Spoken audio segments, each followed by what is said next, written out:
ఒక ఆమ్నాయనామయోగి అకస్మాత్తుగా శ్రద్ధ నశించి నిలబడితే ఎలా ఉంటాడో మనకెలా ఉంటుందో సీతమ్మ అలా ఉంది. ఏమి ఉపమానాలండి అసలు. అది అభూతేనాపవాదేన కీర్తిం నిపతితామివ ఆమ్నాయనామయోగేన శ్రద్ధాం ఆమ్నాయనామయోగేన శ్రద్ధాం నిపతితామివ. ఆ శ్రద్ధ పోయినటువంటి వ్యక్తి ఆమ్నాయం ఎలా ఉంటుందో అమ్మవారు అలా ఉంది. సన్నామివ పరీక్షీణాం పూజామివ విమానితాం. ఒక వ్యక్తి పూజ చేస్తూ ఉంటే పరమాద్భుతమైనటువంటి పూజ. పూజ అంటే ఇక్కడ మీరు ఒకటి గమనించాలి, పూజ చూసి అనుభవించేది కాదు.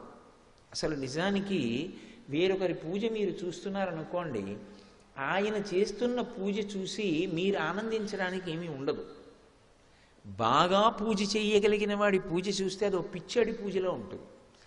ఎందుకు నేను అంటున్నానంటే ఈ మాట, శంకర భగవత్పాదులు సౌందర్యలహరి చేస్తూ మాట అంటారు, కదాకాళీ మాత కథయ కలితాలక్తకరసం పిబీయం విద్యార్థి తవ చరణ నిర్ణీజన జలం ప్రకృత్యా మూకానామపి చ కవిత కారణతయా అంటారు. ఇదో పాదయో పాద్యం సమర్పయామి అన్నాను అనుకోండి, నా బోటిగాడైతే ఇలా ఉద్ధరణితో తీసి నీళ్లు పోసేసి తర్వాత ఉపచారంలోకి వెళ్ళిపోతాడు. ఎందుకంటే మనసు అక్కడ ఉంటే కదూ, ఉన్నా ఒక్క క్షణం రమించేది ఏముంటుంది.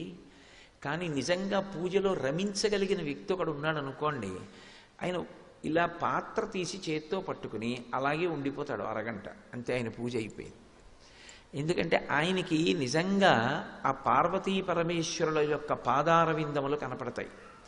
బంగారు పళ్ళెంలో మల్లెపూలు పరచి, స్వామి కాళ్ళు కడుగుతాను పాదాలు పైకెత్తండి అంటే స్వామి ఇలా పంచ పైకెత్తి ఇలా రెండు కాళ్ళు పెడితే, అమ్మవారు తన చీర పైకెత్తి పెడితే ఆ పరమశివుని పాదములకున్నటువంటి మంజీరములు, అమ్మవారి పాదములకున్నటువంటి మంజీరములు కనపడుతుంటే, పసుపు కుంకం పారాణితో ఉన్నటువంటి ఆ పాదాల మీద భార్య బంగారు చెంబుతో నీళ్లు పోస్తే నీళ్లల్లో మునిగి ఉన్నటువంటి ఆ పాదాలని బహు సౌకుమార్యంగా కడుగుతున్నప్పుడు మరి మంజీరం అడ్డు రాదు.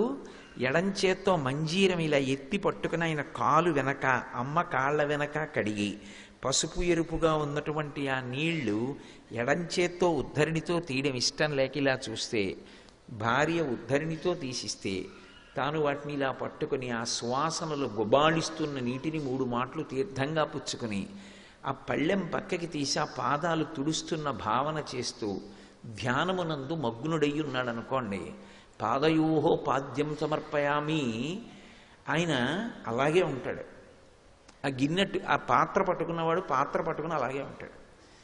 చూసిన వాడికి ఏమర్థం అవుతుంది, ఈయనకి తర్వాత మంత్రాలు రావేమో సరిగ్గా, ఏమిటో ఈయన చాలా బాగా పూజ చేస్తాడనుకుని చూడ్డానికి వచ్చాం, ఈయన ఏమిటో పూజ పాదయోహో పాద్యం సమర్పయామి అన్నాడు, అరగంట కూర్చున్నాడు, హస్తయోహో అర్ఘ్యం సమర్పయామి అన్నాడు, 45 నిమిషాలు కూర్చున్నాడు అనుకుంటారు. కానీ అందుకే అసలు మహాత్ముల పూజ చూసే ప్రయత్నం చెయ్యనీకూడదు. ఎందుకంటే అదో పిచ్చివాడి పూజలో ఉంటుంది. ఆ రమించగలిగినటువంటి పూజ అలా ఉంటుంది. అందుకే పూజకి వెళ్ళడం అనేటటువంటిది గొప్ప ఉత్సాహం. ఎందుకంటే మనసు పరమ సంతోషంతో అనుభవించాలని కోరుకుని చెయ్యాలి పూజ. బరువుగా పూజ చెయ్యకూడదు.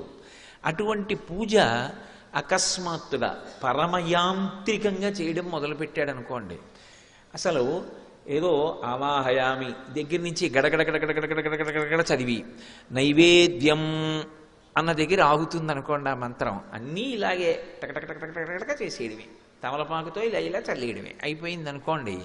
అప్పుడు ఆ పూజ చూసి ఈ పూజ చూశారనుకోండి, మీరేమనుకుంటారు, ఇటు ఒకనాడు అలా ఉండిపోయేవాడు, ఏమంటే ఎందుకు అలా ఉండిపోయారు అని అడిగితే ఇదంతా చెప్పి కళ్ళమ్మట నీరు కార్చి ఇవాళ ఏమనుభవించానయ్యా, చాలయ్యా జీవితానికి అని పరవశించిపోయేవాడే.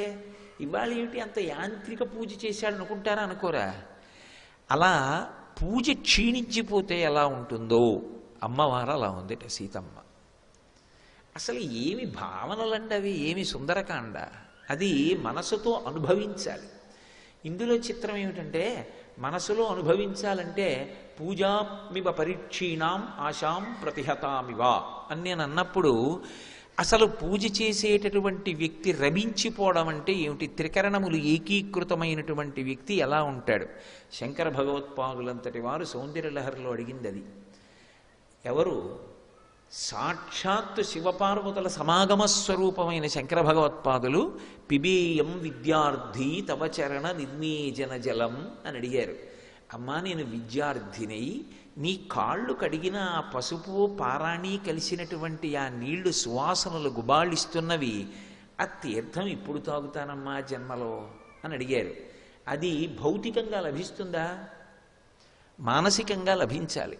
పూజలో మనసు నిలబడాలి. నిలబడి చేసిన పూజ ఎంత ఆనందాన్ని ఇస్తుందో, అలా పూజ చెయ్యగలిగిన వ్యక్తి మనసు నిలబడక యాంత్రిక పూజ చేసి అయిపోయిందని పీఠమించి లేచాడు అనుకోండి, ఆయనకే ఎంత బాధగా ఉంటుంది. ఎంత అనుభవించేవాడిని పూజ, ఏ మనసే నిలబట్టలేదు అని. అది పోనీ చూసిన వాడికంటే అర్థం కాలేదు, కనీసం చేసిన వాడికి అనిపిస్తుందా ఏమిట్రా ఈ పూజ ఇలా చేస్తున్నాను అని? అది క్షీణించిపోయిన పూజ ఎలా ఉందో అమ్మవారు చూడ్డానికి అలా ఉందిట. ఆ ఉపమానం బయట ఎక్కడైనా వస్తు రూపంలో అసలు దొరుకుతుందా? దొరకదు. కానీ సీతమ్మ యొక్క పరిస్థితిని అన్వయం చెయ్యడానికి, ఆవిడ యొక్క రూపం అప్పుడు ఎలా ఉంటుంది అన్నది మనసు పట్టుకోవడానికి నిజంగా వాల్మీకి మహర్షి ఇచ్చినటువంటి సుందరకాండ రచన పరమాద్భుతం. అలాగే ఆశాం ప్రతిహతామివ, ఇది జరిగి తీరుతుంది అని ఒక ఆశ పెట్టుకున్నాడు. కానీ ఆ నెరవేరలేదు ఆశ. నెరవేరని ఆశ మనిషిని ఏ రూపంతో ఎటువంటి లక్షణంతో నిలబడుతుందో అలా అమ్మవారు కనపడుతోంది. అలా ఉన్నటువంటి తల్లిని పైనుంచి చూసి మురిసిపోతున్నారు స్వామి హనుమ. ఎందుకని? ఇంతమంది కాంచనలంకలో సంతోషంగా ఉన్నారు, సంతోషంగా లేని వ్యక్తి అన్న వాళ్ళు ఆయనకి కనపడలేదు. ఎవరు చూసినా సంతోషంగా ఉన్నారు. ఒక్క ఆవిడే ఏడుస్తోంది. ఎవరు ఏడుస్తోందో ఆవిడిది నిజమైన సౌందర్యం. ఎందుకని అంటే ఆమె భర్త కోసం శోకిస్తోంది. మిగిలిన వాళ్ళకి సుఖం అంతా ఎక్కడుంది అంటే భోగాన్ని అనుభవించడంలో ఉంది, విషయ సుఖాన్ని పొందడంలో ఉంది. ఏదైనా ఓ మధుర పదార్థం తినడం సంతోషం, ఓ మంచి పరుపు మీద పడుకోవడం సంతోషం, ఓ మంచి సంగీతం వినడం సంతోషం. రాముడికి ధర్మాన్ని పాటించడం సంతోషం. ఏది ధర్మమో దాన్ని చేస్తే రాముడు సంతోషంగా ఉంటాడు. అందుకే రాముడు నవమి నాడు పుడతాడు. నవమికి ఒక విచిత్రం ఉంది. నవమి అంటే 9 అని కాదు. 9 ఒకట్ల 9, 9 2 18, 8 1 9, 9 3 27, 7 2 9, 9 4 36, 6 3 9, 9 5 45, 4 5 9, ఇలా ఏదో 9 6 54. నేను లెక్కల్లో కొంచెం బలహీనుండి, ఇలా గబగబా చెప్పగలను లేదో కూడా ఎక్కం. 9 7 63. అలా ఏది కలపండి మళ్ళీ 9 వస్తూ ఉంటుంది. రాముణ్ణి ఎంత హెచ్చవేయండి అంటే ఎన్ని కష్టాలు రానివ్వండి, ఎన్ని సుఖాలు రానివ్వండి, లోపల రాముడు మాత్రం చాలా ప్రశాంతంగా ఉంటాడు. ఎందుకో తెలుసా? నేను ధర్మమే పట్టుకుని ఉన్నానా, అదొక్కటే రాముడి శాంతిగా ఉండడానికి కారణం. నేను ధర్మాన్ని విడిచిపెట్టలేదు, పరమ సంతోషంగా ఉంటాడు. నేను ధర్మాన్ని విడిచిపెట్టేశాను అన్న క్షణం ఏదైనా ఉంటే రాముడు గుండెల బాదుకుని ఏడ్చి తల రాతికేసి కొట్టేసుకుంటాడు. రామాయణంలో అలా లేదు. అంటే రాముడు ఎన్నడూ కూడా ధర్మాన్ని తప్పలేదు. అలాగే సీతమ్మ కూడా ఎన్నడూ ధర్మం తప్పదు.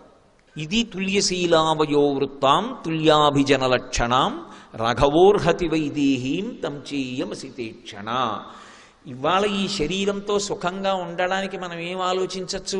అది కాదు ఆవిడికి కావలసింది. నేను ధార్మికంగా ఉండి సంతోషించానా, అదొక్కటే కావాలి. ధర్మం పోయి సంతోషం ఉంటుందంటే ఆవిడికి అక్కర్లేదు. మీరు అందుకే రామాయణంలో ఉండేటటువంటి వైచిత్రి చూడండి. రాముడికి సుఖమే కావాలి అనుకుంటే ఉత్తర క్షణంలో రామాయణంలో ఉండకూడని కాండ సుందరకాండ. ఎందుకో తెలుసా? అసలు ఆ సుందరకాండకున్న గొప్పతనం అది. అసలు ఉండకూడని కాండ ఉంది. ఎందుకుంది అంటే రాముడి ధర్మం వలన ఉంది. రాముడు ధర్మం తప్పితే సుందరకాండ పోతుంది. ఎందువల్ల అంటారా? కిష్కింధకాండలో సుగ్రీవుడితో స్నేహం చేసుకోవడం మానేసి వాలితో స్నేహం చేశాడు అనుకోండి. వాలి అంటే రావణాసురుడికి అపారమైనటువంటి భయం. 4 సముద్రాల్లో ముంచి తోకకి చుట్టి తీసుకెళ్లి ఇంట్లో పడేశాడు. చిటిక వేస్తే పరిగెత్తుకొస్తాడు. వాలితో స్నేహం చేసుకుంటే వాలి వెంటనే రావణుణ్ణి పిలిచి సీతమ్మనిచ్చేయి అంటే ఇచ్చేస్తాడు. కానీ వాలితో స్నేహం చేసి సీతమ్మని ఎందుకు పొందలేదు అంటే వాలే ధర్మం తప్పాడు. తమ్ముడు బ్రతికున్నాడని తెలిసి తమ్ముడి భార్య అయినటువంటి రుమతో తాను కలిసి ఉంటున్నాడు. మరి నిన్ను మీరు ప్రశ్న వేయచ్చు, మరి వాలి కూడా అలా పూర్వం ఇంతకుముందు సుగ్రీవుడు కూడా తారతో ఉన్నాడుగా వాలి భార్యతో, మరి అప్పుడు సుగ్రీవుడి తప్పు కదా అంటే సంధ్యావందనం చేసేటటువంటి వానర జాతికి ఒక నియమం ఉంది. అన్నదమ్ముల్లో ఎవరైనా ఒక వ్యక్తి వెళ్ళిపోతే ఆ అన్నదమ్ముల్లో ఎవరు వెళ్ళిపోయారో వాళ్ళ భార్య ఆ సోదరుల్లో మిగిలినటువంటి సోదరుడికి భార్య కావాలి అనుకుంటే భార్య కావచ్చు, అది వాళ్ళకి నియమం. ఒకప్పుడు వాలి బిలంలోకి వెళ్ళాడు దుందుబితో యుద్ధం చేయడానికి. వెళ్ళి ఇక తిరిగి రాలేదు, చనిపోయాడు అనుకున్నారు. సుగ్రీవుడు కూడా అందులో ఏం కాపట్యం లేదు, చనిపోయాడు అనుకుని రాయి అడ్డు పెట్టి వచ్చేశాడు. అందరూ చనిపోయాడనే అనుకున్నారు. తన భర్త చనిపోయాడు అనుకుని వాలి భార్య తార సుగ్రీవుడి దగ్గర చేరింది. కాబట్టి సుగ్రీవుడికి ధర్మదోషం రాలేదు. కానీ సుగ్రీవుడు బ్రతికున్నాడని తెలిసి తరిమి కొట్టి సుగ్రీవుడి భార్య రుమని తన భార్యగా అనుభవించాడు వాలి. కాబట్టి ధర్మం తప్పాడు. ధర్మం తప్పిన వాడితో స్నేహం చేసుకుని నా భార్యను నేను తెచ్చుకోను. ధర్మంలో ఉన్నవాడితో స్నేహం చేసుకుని కష్టపడైనా నా భార్యను తెచ్చుకుంటాను. ఈ అకుంఠిత దీక్షతో నిలబడ్డాడు కాబట్టి సుందరకాండ యుద్ధకాండ వచ్చాయి.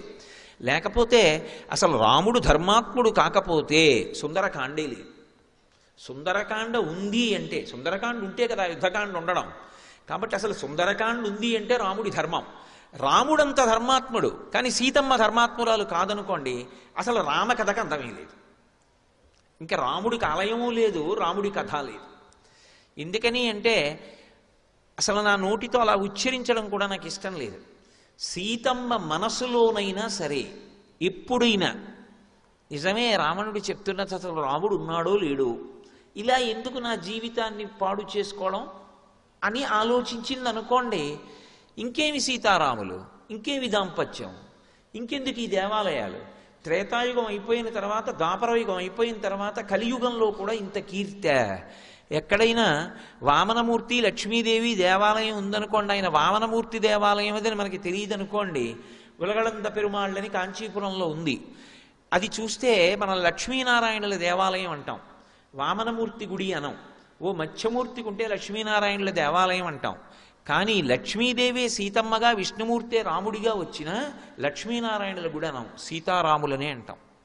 సీత అమ్మ అని కూడా వదిలిపెట్టాం, సీతమ్మ తల్లి అంటాం. ఎందుకు అమ్మ తల్లి రెండు మాటలు అంటే ఆవిడ మీద మనకున్న మమకారం. దేనివల్ల మమకారం అంటే ఆవిడ ధర్మం. ఆవిడ పతివ్రత ధర్మాన్ని అలా పాటించింది మనసులో కూడా ఎన్నడూ. అందుకే సుందరకాండలో ఆవిడే పరీక్ష పెట్టుకుంది. నేను రాముని తప్ప అన్యపురుషుని మనసు యందు ఎరుగనదానినైతే హనుమ తోకకు పెట్టబడిన అగ్నిహోత్రము చల్లబడుగాక. పంచభూతములలో ఒక భూతం తన యొక్క ధర్మాన్ని విడిచిపెట్టి ప్రవర్తించాలంది. అలాగే అగ్నిహోత్రం చల్లబడిపోయింది. అంటే అది సుందరకాండ. ఎవరి ధర్మాన్ని వాళ్ళు నిరూపణం చేసుకున్నారు. అనుష్ఠించిన ధర్మం రక్షించి తీరుతుంది. ధర్మం రక్షించి తీరుతుందన్న ఉత్సాహం ప్రజలలో నింపకపోతే సాహిత్యం ధర్మం పట్టుకున్నవాడు పాడైపోయిన సందర్భాల్ని చూపిస్తే అసలు లోకంలో ధర్మం ఎందుకు నిలబడుతుంది? ధర్మం పట్టుకోగలిగితే ఎప్పటికైనా నువ్వు విజేతవి. కాలమునందు నీ కీర్తి ఒకలా ఉండదు. కాలంతో సంబంధం లేకుండా శాశ్వతమైన కీర్తి గణిస్తావు. ఇది చెప్పవలసినది కావ్యం. అటువంటి రచనలు ఏ ఉంటాయో వాటికి కాలంతో సంబంధం ఉండదు. సూర్యచంద్రులు ఉన్నంత కాలం అటువంటివి బ్రతికే ఉంటాయి, మనుషుల్ని బ్రతికిస్తాయి. అందుకే రామాయణం మనుష్య జాతి ఉన్నంతకాలం చదువుకోవలసినటువంటి గ్రంథం. సుందరకాండ ఎప్పుడూ పారాయణ చెయ్యవలసినటువంటి కాండ. అందుకే ఆ తల్లి ఎంతో బాధపడింది. అంత దుఃఖంతో కూడుకున్న స్థితిలో శిశుపావృక్షం కింద కూర్చునుంది. అకస్మాత్తుగా ఆ తల్లికి ఒక విశేషమైనటువంటి విపరీతమైనటువంటి ఆలోచన వచ్చింది. ఆలోచన వస్తున్నప్పుడు ఆవిడ పడుతున్నటువంటి బాధ చేత ఆమె మనసు ఎటువంటి వ్యగ్రతని పొందిందో ఆవిష్కరించింది. ఆవిడంది, అనన్యదైవత్వమియం క్షమాచ భూమౌ చ శయ్యా నియమశ్చ ధర్మే పతివ్రతాత్వం విఫలం మమేదం కృతం కృతఘ్నీష్వివ మానుషాణం అంది. ఇది బహుగంభీరమైనటువంటి శ్లోకం. తాను అనుష్ఠించిన ధర్మంతన్ని ఏమి రక్షించింది? ధర్మానుష్ఠానం చేసిన వ్యక్తికి జీవితంలో ఈ ప్రశ్న వచ్చి తీరుతుంది. ఎప్పుడో అప్పుడు వస్తుంది. దానికే శ్రద్ధ అని పేరు. ఒరిపిడి వస్తుంది. ఇది పట్టుకోకపోయి ఉంటే నేను ఎంత సుఖపడి ఉండేవాడిని, ధర్మం వదిలి ఎంతమంది సంతోషంగా ఉన్నారు, ధర్మం పట్టుకుని నేనేం బాగుపడ్డాను, నేను కూడా వదిలి ఉండాల్సింది అనిపిస్తుంది. వదిలి ఉండాల్సింది అని అనిపించినప్పుడు కూడా వదలకుండా పట్టుకున్న ధర్మం కాపాడి తీరుతుందని పట్టుకున్న వాడెవరో వాడు శ్రద్ధావంతుడు. తప్ప అప్పటికలా అనిపించిందని వదిలేస్తే అది శ్రద్ధ కాదు. అందుకే ధర్మం ఎవరు బాగా పట్టుకుంటారో వాళ్ళకే పరీక్ష వస్తుంది. ఎందుకంటే వాడే శాశ్వత కీర్తికి కారకుడు, పాత్రుడవుతాడు. అందుకే సీతమ్మ తల్లి ఒక మాట అంటోంది, ఈ ఒరిపిడి ఆవిడికి రావాలి, రాకపోతే కావ్యానికి అందమే ఉందండి. సీతారాముల కథ మధురాతి మధురమైన కథ. దానికి ఏ తత్వాలు చెప్పక్కర్లేదు. రామకథని రామకథగా చెప్తే చాలు. ఎన్ని మాటలు విన్నా మధురమే. మీకెవరికి రామాయణం తెలీదా? సుందరకాండలో ఏమవుతుందో మీకు తెలీదా? తెలియని వాళ్ళు ఈ సభలో ఒక్కళ్ళు లేరు.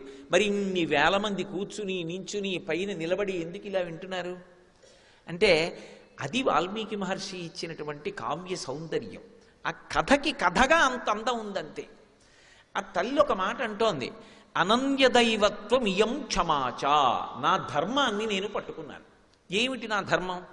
నాకు వేరు భగవంతుడు లేడు, నాకు పరమేశ్వరుడు ఉన్నాడా లేడా వీటితో సంబంధం లేదు.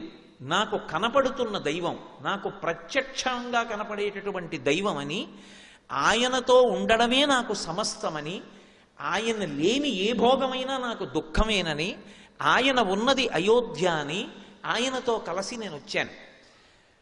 ఆయన నుంచి విడిపడ్డాను. విడిపడినా ఆయనని మనసులో ధ్యానం చేయడం పరమేశ్వర ధ్యానమే. ఆయన రూపంలోనే పరమేశ్వరుడు నన్ను రక్షిస్తాడు తప్ప వినా ఆయన కాకుండా భగవంతుడు వచ్చి రక్షిస్తాడని నేను అనుకోలేదు. ఆయనే వచ్చి రక్షిస్తారని రామపాదములని ఆశ్రయించాను. కాబట్టి నాకు దైవం రాముడు. నేనంత ఉపాసన చేశాను. ఈ ఉపాసన చేసినప్పుడు రాముడు వచ్చాడా లేదా కాదు అక్కడ ప్రాతిపదిక. భర్తని అలా ఉపాసన చేసిన పతివ్రత రక్షింపబడుతుంది. ఇది శాస్త్రము యొక్క ప్రమాణం. పతివ్రత ధర్మాన్ని ఏ స్త్రీ పాటించిందో ఆమె సూర్యచంద్రుల గతులను మార్చగలదో అనసూయమ్మ నిరూపణం చేసింది. ఈ లోకంలో సుమతి నిరూపణం చేసింది. నేను అదే పట్టుకున్నాను. అదే పతివ్రతా ధర్మం పాటించాను. భూమౌచ శయ్య, భర్త పక్కన లేడు కాబట్టి నేను మంచం మీద కూడా పడుకోలేదు, కటిక నేల మీద పడుకున్నాను. అలా పడుకోవడానికి యోగ్యం కాదు. ఎందుకంటే జనక మహారాజు గారి పుత్రి అయోనిజ, దశరథ మహారాజు గారి పెద్ద కోడలు, రామచంద్రమూర్తి ఇల్లాలు. నేను ఒక తల్పం మీద పడుకుంటానంటే అక్కడ ఇవ్వని వాళ్ళు ఎవరూ లేరు. కానీ ఆవిడ స్వచ్ఛందంగా పెట్టుకున్న నియమం చేత భూమి మీద పడుకుంది. భూమౌచ శయ్య, అది ఎక్కడ? లంకాపట్టణంలోనే అని అనుకుంటున్నారేమో. ఒక్క లంకలోనే కాదు, అసలు కళ్ళంబట నీళ్లు పడకుండా చదవలేము. నేను ఒకప్పుడు మా గురువుగారు రాత్రి 10ంటికి మా ఇంటికి వచ్చారు. ఏం చేస్తున్నావురా అన్నారు. అయోధ్యకాండ చదువుతున్నానండి అన్నాను. ఎన్నాళ్ళయింది మొదలుపెట్టి అన్నారు. ఓ 3 రోజులు అయింది గురువుగారు అన్నాను. ఎక్కడి వరకు వచ్చావు అన్నారు. ఇవాళతో పూర్తి అయిపోయింది గురువుగారు అన్నాను. ఆయన నా వంక అలా నోరు తెరిచి చూస్తూ ఉండిపోయారు. అదేం గురువుగారు అలా చూస్తున్నారన్నాను. అయోధ్యకాండలో 4 సర్గలు చదవడానికి నాకు 10 రోజులు పడుతుందిరా. కళ్ళమ్మని నీళ్ళు వచ్చేసి ముక్కులోంచి నీళ్ళు వచ్చి 3 రోజుల్లో అయోధ్యకాండ ఎలా చదివేశావురా అన్నారు. ఆయన అనుభవించిన వారు, నేను చదివినవాడిని. తేడా లేదు. సీతారాముల కష్టాలు ఆయన కష్టాలు. ఆయన దాంతో తాదాత్మ్యత చెంది చదువుకుంటారు. అందులో ఒక విషయం చెప్తారు. సీతారాములు అరణ్యవాసానికి వచ్చారు. అరణ్యవాసానికి వచ్చి గుహుడి దగ్గరికి వెళ్ళారు. గుహుడు అరటి పట్టలు ఆకులు తెచ్చి నేల మీద పడేసి రామా పడుకో అన్నాడు. రాముడు పరమధర్మాత్ముడు, ధర్మం ఆయనకి శాంతి.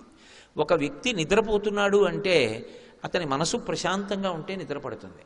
అయోధ్య విడిచిపెట్టి వచ్చి నా తండ్రి ఎంత బాధపడుతున్నాడో, నా తల్లి ఎంత బాధపడుతోందో, ఇవాళ రాత్రి మా నాన్నగారు అన్నం తినరు, ఏడుస్తూనే ఉంటారు నేను కనపడలేదని. అందుకని నేను అన్నం తినలేను. మా నాన్నగారు తినలేకపోయి ఏడుస్తూ ఉంటారని గుర్తొచ్చిన నేను ఎలా అన్నం తింటాను? నాకొద్దు పళ్ళు కూడా, కానీ ధర్మం తప్పడు, ఆచమనీయం తీసుకుని పడుకుంటాను అని ఆచమనం చేసి పడుకున్నాడు. ఆయన నేల మీద పడుకున్నాడు, అరటి పట్టల మీద. చుట్టూ ఎవరున్నారు? గుహుడు, ఆటవికులు ఉన్నారు. ఆయన అంటే అలా పడుకుంటారు కానండి, నాకు అలవాట్లేదని కూడా ఆవిడ అనొచ్చు. అన్నా కూడా ఎవరు ఏమనరు. ఆయన మనసు ధర్మము చేత శాంతిగా ఉంది, నిద్రపోయాడు. ఆవిడ రామచంద్రమూర్తి యొక్క చేతిని తలగడాగా చేసుకుని, ఒక పురుషుడు పడుకోవడం వేరు, ఒక స్త్రీ ఇంతమంది ఆటవికులు చుట్టూ తిరుగుతుండగా, అందులో గుహుడిది పిచ్చి ప్రేమ, గుండ్రంగా తిరుగుతున్నారు వాళ్ళు ఎవరైనా వస్తారని. ఇంతమంది ఆటవికులు చూస్తుండగా సీతమ్మ, నా స్వామి పడుకుని నిద్రపోతున్నారు, నేనెందుకు పడుకోను అని ఆయన చేతిని తలగడాగా చేసుకుని వచ్చి పడుకుంది. ఆ తర్వాత లక్ష్మణస్వామి, భరతుడు వచ్చి చూశాడు. సీతమ్మ కట్టుకున్న పట్టు చీరకున్నటువంటి దారాలు అక్కడ ఉన్నటువంటి ఆకులకి అలమలకి చుట్టుకున్నాయి. గుండెలు బాదుకుని ఇచ్చాడు. నా వల్ల కదూ ఇంత కష్టపడింది వదినమ్మ. ఏమి రామాయణం అండి! కుటుంబం అంటే ఎలా బ్రతకాలో, ప్రేమ అంటే ఎలా ఉంటుందో, అసలు ఎలా మాట్లాడాలో, ఎలా ఆలోచించాలో నేర్పుతుంది రామాయణం. రామాయణం నేర్చుకున్న వ్యక్తి యొక్క ఆలోచన సరళే వేరుగా ఉంటుంది. అంత ఆర్ద్రతతో ఉంటుంది, అంత ప్రేమతో ఉంటుంది. అందుకే అలా పడుకుంది సీతమ్మ. లక్ష్మణస్వామి దగ్గరికి వెళ్ళి గుహుడు అన్నాడు, నీకు అరటి పట్టలు వేస్తాను, పడుకో అన్నాడు. కథం దాశరథౌ భూమౌ శైనే సహసీతయా, ఎలా అని అడిగాడు ప్రారంభంలో. లేకలేక పుట్టిన కుమారుడు, సుగుణాభిరాముడు, ఎవడు కనపడకపోతే మా తండ్రి శరీరమే వదిలేస్తాడో అటువంటి రాముడు అరణ్యవాసానికి వచ్చి కటిక నేల మీద పడుకున్నాడు, నువ్వు కొట్టి పడేసిన అరటి డప్పల మీద. నా తల్లి సీతమ్మ అయోనిజ, మహాతల్లి మా వదిన, ఇంతమంది చూస్తుండగా మా అన్నయ్య చేతిని తలగడాగా చేసుకుని నిద్రపోతోంది. మీరందరూ చూస్తున్నారు, మా వదిన అంత ధార్మికంగా నిద్రపోతోంది. ఇది చూసి నాకు అశాంతిగా ఉంది. ఇంత కష్టమా మా అన్నయ్యకి వదినకి, నాకు నిద్ర పట్టదు అని వలవలవలవలా ఏడిచాడు లక్ష్మణస్వామి. ధర్మాన్ని పట్టుకుని రాముడు నిద్రపోయాడు, ధర్మాన్ని పట్టుకుని సీతమ్మ నిద్రపోయింది. ధర్మాన్ని పట్టుకుని ఇంత కష్టమా? ఏమి వాళ్ళు సుఖపడ్డారు జీవితంలో? ధర్మానికి ఇంత కష్టపడుతున్నారా?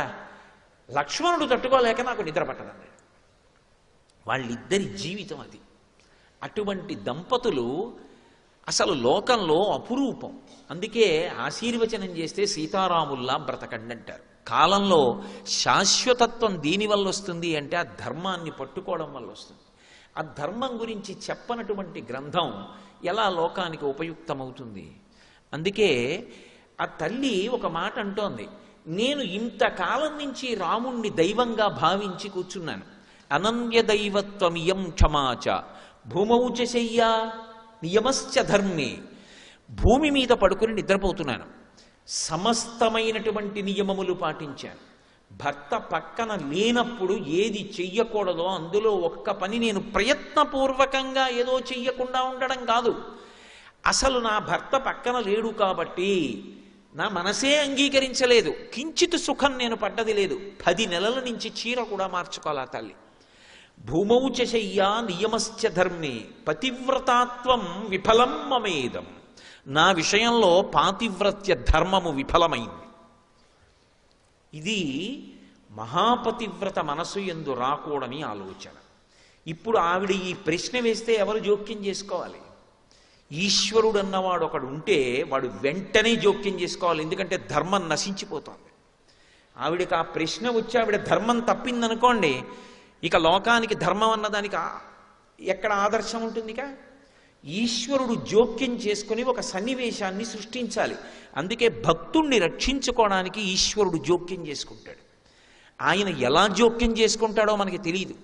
ఒక్కొక్కసారి బహుముందుగానే జోక్యం చేసేసుకుంటాడు, వచ్చేది తెలుస్తుంది కాబట్టి అడ్డుకట్ట వేసి నించుంటాడు. మనకి తెలియవు ఆయన యొక్క కృత్యములు. భక్తుణ్ణి మాత్రం ఆదుకుని తీరుతాడు ఈశ్వరుడు. నన్ను నమ్మండి అంతే, అంతకన్నా నేను చెప్పలేను.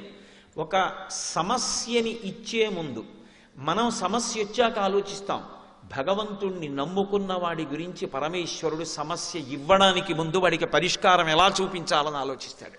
నన్ను నమ్ముకునున్నవాడు వాడు పాడైతే, అందుకే భాగవతంలో అష్టమ స్కంధంలో అంటాడు, వాడు నా కొరకు రక్షింపవలయువాడు, వాడి కోసం వాడిని నేను రక్షించట్లేదు, నా కోసం రక్షిస్తున్నా.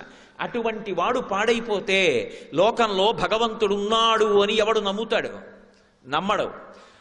నేను ఉన్నాను అని నమ్మాలంటే నన్ను నమ్ముకున్నవాడు పాడవడానికి వీల్లేదు. వాడి కోసం రక్షించట్లేదు, నా కోసం రక్షిస్తున్నానంటాడు. అంటే సన్నివేశం ఎటు తిరుగుతోందో మీరు గమనించాలి. ఇది మహర్షి చెప్పరు సుందరకాండలో, కానీ అది సౌందర్యం. అనుభవించగలిగితే భగవంతుడు ఎంత ఉలిక్కి పడతాడో, ఎంత తొందరగా సన్నివేశాన్ని మార్చి జోక్యం చేసుకుంటాడో మీరు గమనించాలి. ఈవిడిది వాగ్రూప పరివేదన, ఇంకొక ఆయనది మౌన పరివేదన. ఏమిటా మౌన పరివేదన అన్నది మీకు నేను కాసేపట్లో ఆవిష్కరిస్తాను. కాబట్టి భూమౌచ శయ్యా నియమశ్చ ధర్మే పతివ్రతాత్వం విఫలం మమేదం కృతం కృతఘ్నేష్వివ మనుషాణం. చాలా పెద్ద తీర్పు చెప్పేసింది ఆవిడ. కృతఘ్నుడి పట్ల ఉపకారము ఎలా ఉంటుందో రాముడి పట్ల నా పాతివ్రత్యం అలా అయిపోయింది. శ్రీ ఉమామహేశ్వర పరబ్రహ్మార్పణమస్తు. స్వస్తి.